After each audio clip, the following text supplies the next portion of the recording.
Hi, first grade. We're back again, me and Miss Mason. We're going to read another book today. This book is called Harold and the Purple Crayon. If you're in Miss Yeager's class, you know my favorite color is purple. One evening, after thinking it over for some time, Harold decided to go for a walk in the moonlight. There wasn't any moon, and Harold needed a moon for a walk in the moonlight. And he needed something to walk on. Oh, it looks like he's drawing something. What did Harold do when there was no moon? What did Harold do when there was no moon? Remember to use it in a full sentence. Harold drew a moon with his purple crayon. Whew. Is the crayon magic? He made a long straight path so he wouldn't get lost. And he set off on his walk, taking his big purple crayon with him.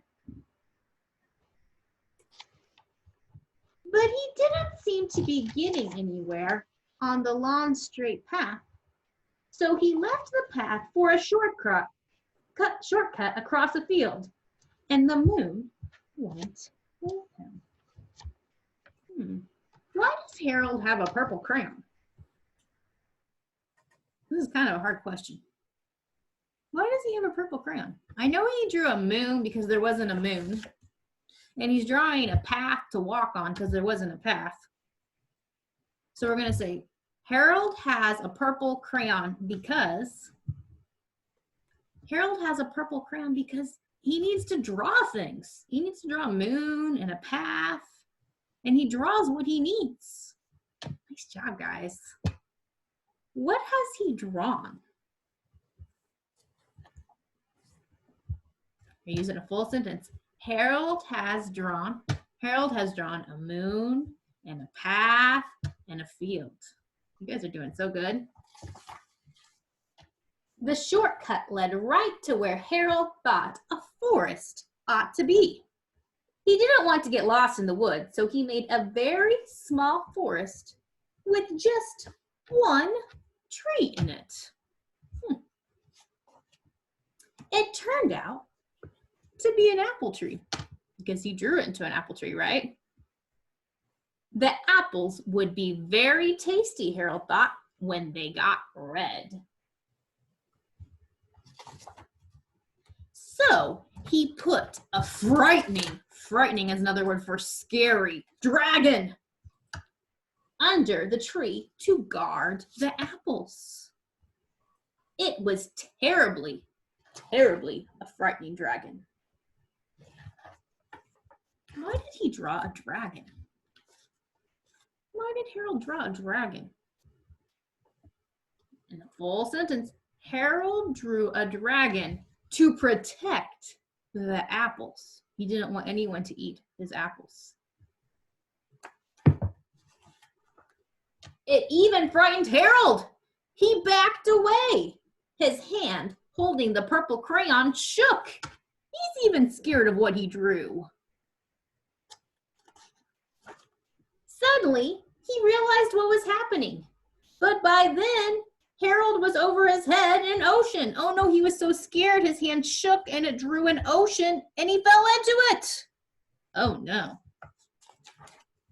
He came up thinking fast, and in no time he was climbing aboard a little boat. What did Harold do when he fell in the ocean? What did he do when he fell in the ocean? We're using a full sentence. Harold drew a boat when he fell in the ocean. Why?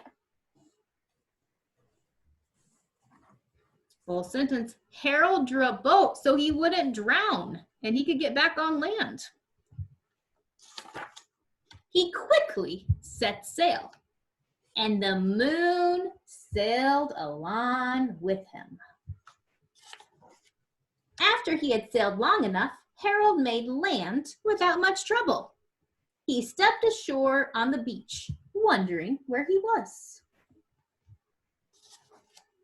The sandy beach reminded Harold of picnics. Ooh, I like picnics. And the thought of picnics made him hungry. So he laid out a nice, simple picnic lunch. There was nothing but pie. That's okay, I love pie. I'd be okay just having a picnic of pie. But there were all 9 kinds of pie. Woo, that's a lot of pie. So like apple, blueberry, 9 kinds. And they were his favorite pies. Maybe even like a chocolate pie.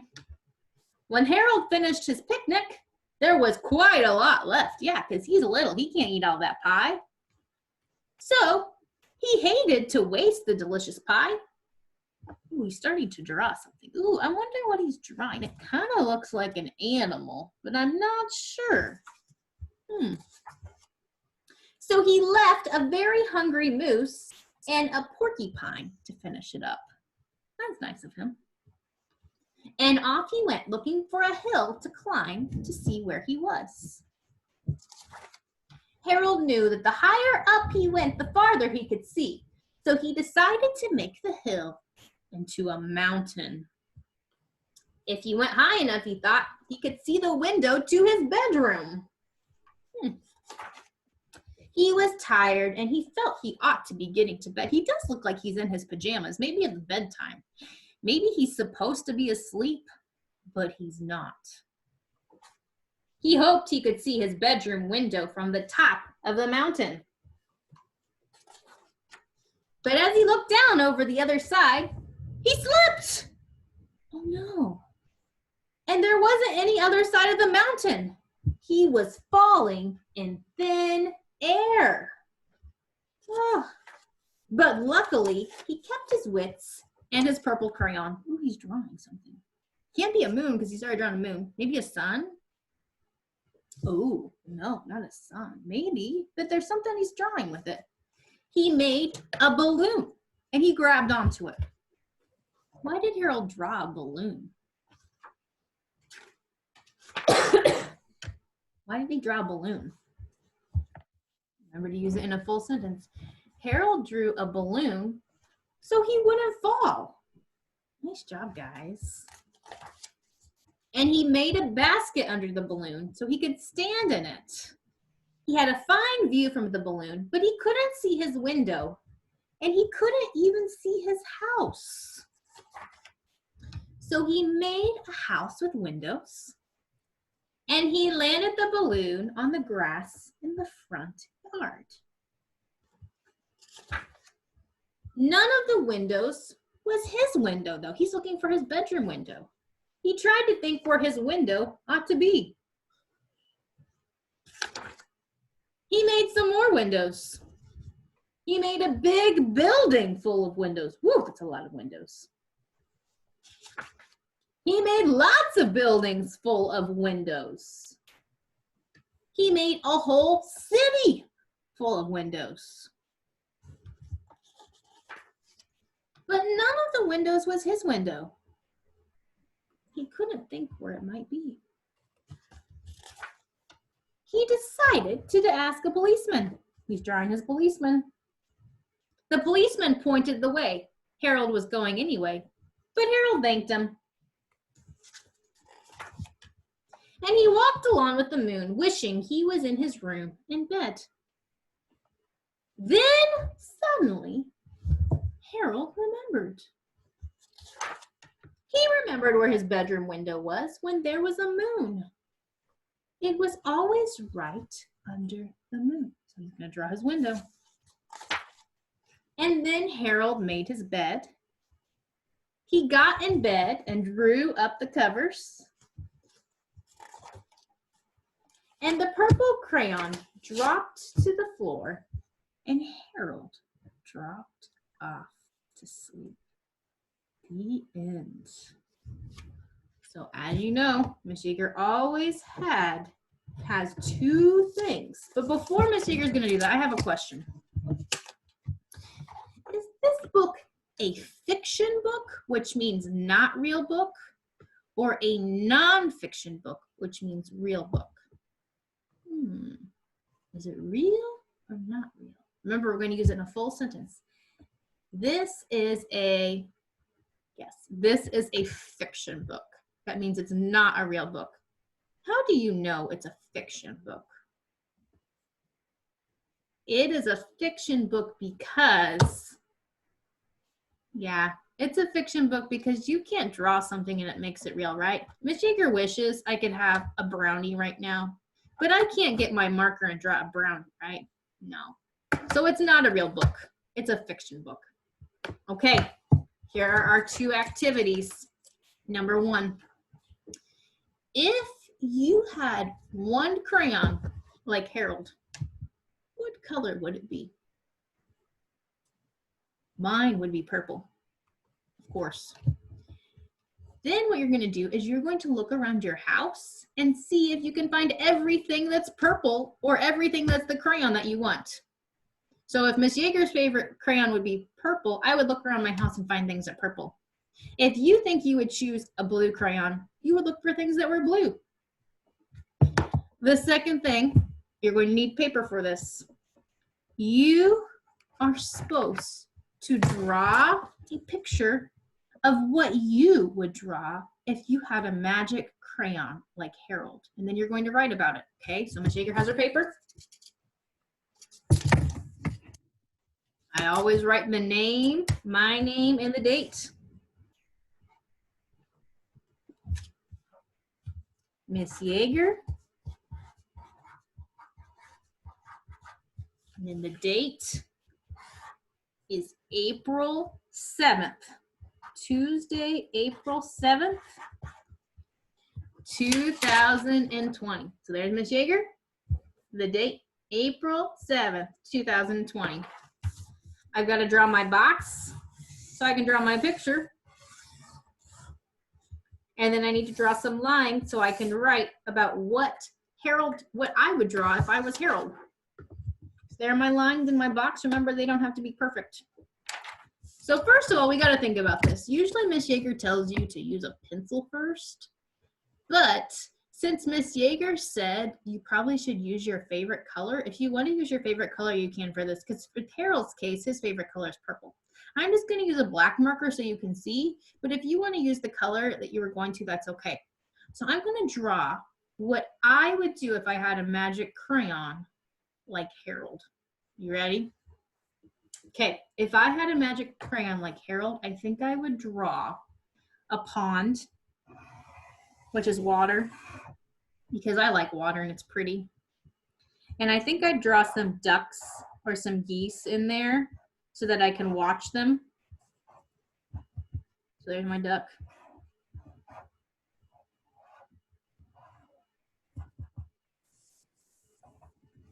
I also think I would draw a hammock. Miss Yeager wishes she had a hammock. A hammock is something that you can sit in and hang in, and it's between two trees. So Miss Yeager is going to draw a tree. Miss Yeager will show you. You've probably seen a hammock before, but you can sleep in it and read books. And I wish I had a hammock, but I don't. So here's my hammock. If I had a crayon, I'd draw a pond with ducks. And I'd draw a hammock that I could sleep in and read in outside and look at the stars at night or look at the sun in the day. So now I have to write, if I were Harold, I would draw. So if I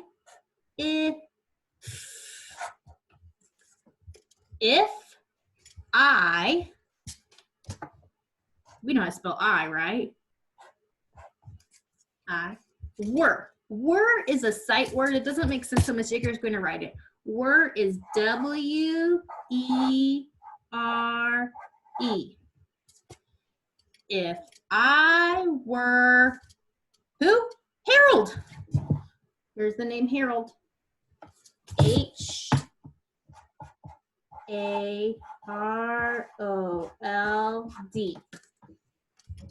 If I were Harold, I would draw, I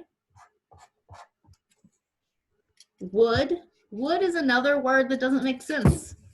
So it's a sight word. W-O-U-L-D.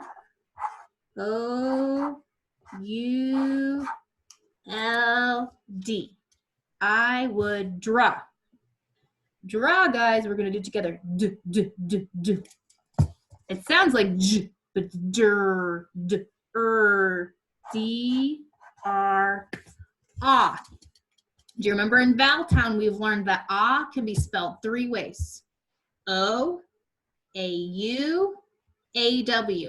Here, ah is spelled A-W. Let's read what we wrote.